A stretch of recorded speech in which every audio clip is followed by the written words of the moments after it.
ఇంకో 10 రోజులు అసెంబ్లీ నడిస్తే బాగుండే. అటు సర్కారోళ్ళు ఇటు ప్రతిపక్షాలు పక్క కూర్చొని ప్రశ్నించుడు ఆన్సర్లు చెప్పుడు దినాం చూడలేం కదా. ఎవల పార్టీ ఆఫీస్లో వాళ్ళుండి స్పీచ్లు దంచిడు తప్పితే ఎమటే లేచి అట్లా కాదు ఇట్లా అని చెప్పుడు ఉండదాయే. అదే అసెంబ్లీలో అయితే ఫేస్ టు ఫేస్ అంతా. సరే ఇవాళ ఏం నడిచిందో చూడాలే కదా. ఎవల నియోజకవర్గం తిప్పలాలు చెప్పుకున్నారు ఎమ్మెల్యేలంతా. మల్లారెడ్డి గారు నేనే కదా సార్. మల్లారెడ్డి అంటే మీరే కదా. 2 విషయాలు చెప్తా అధ్యక్ష. ఒకటి, ప్రభుత్వానికి గవర్నమెంట్కు 1100 కోట్లు లాభం వచ్చేది చెప్తా అధ్యక్ష. రెండోదేమో మా మేడ్చల్ కౌన్సిలర్లు, కార్పొరేటర్లు, సర్పంచ్ల బాధ చెప్తా అధ్యక్ష. 2 నిమిషాలు. ఒక్కటే చెప్పు. 1100 కావాలా? 1 నిమిషంలో.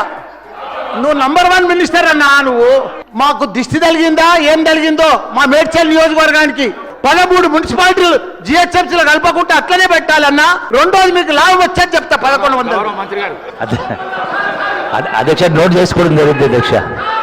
కవితక్క ఎంపీ గుండంగా మాకేం చేయలేదు అనుకొచ్చిండు బోధన ఎమ్మెల్యే సుదర్శన్ రెడ్డి సారు. మా కవిత మా కోడలు అవుతుంది.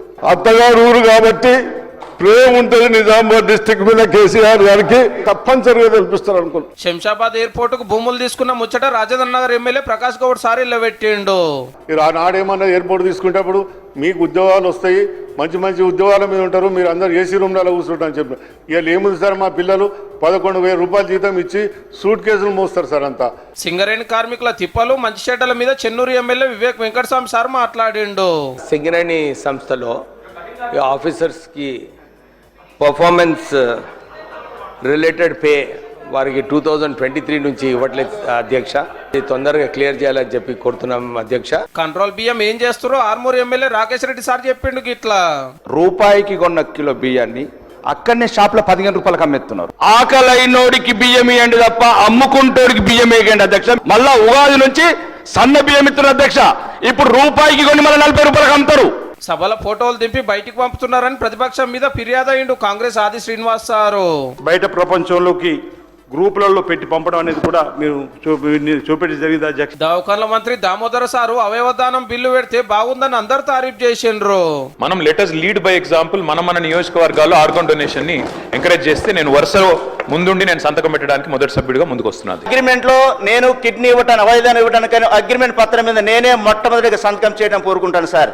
కిడ్నీ 2 కిడ్నీలు ఉంటాయి అధ్యక్ష, కాబట్టి ఒక కిడ్నీ డొనేట్ చేయొచ్చు. నా లివర్ మొత్తం తీసేస్తారేమో అని దాంట్లో ఒక 1/3 లివరే తీసుకుంటారు అధ్యక్ష. జనాభాను బట్టి ఎంపీ సీట్లు పెంచుడు మేము ఒప్పుకోమని సీఎం రేవంత్ రెడ్డి సార్ తీర్మానం పెడితే పాస్ అయ్యింది. 119 అసెంబ్లీ నియోజకవర్గాలను 153 వరకు తక్షణమే పెంచాలని ఈ సభ తీర్మానిస్తుంది. తెలంగాణ రాష్ట్ర ప్రభుత్వం దీనికి సంబంధించి అన్ని రాజకీయ పార్టీలు, ప్రభుత్వాలు, ప్రజా సంఘాలతో సమావేశాన్ని ఏర్పాటు చేయబోతుంది. దానికి మీరు అందరూ రాండి. మా ఏలువార్లో ఎన్నో చేసినామని అన్నిలా పెట్టిండు రామన్న. ఏదో ల్యాండ్ క్రూజర్లు కొన్నారు, విజయవాడలో దాచిపెట్టారు. ఇవాళ ఎవరు వాడుతున్నారు సార్ అవి ల్యాండ్ క్రూజర్లను?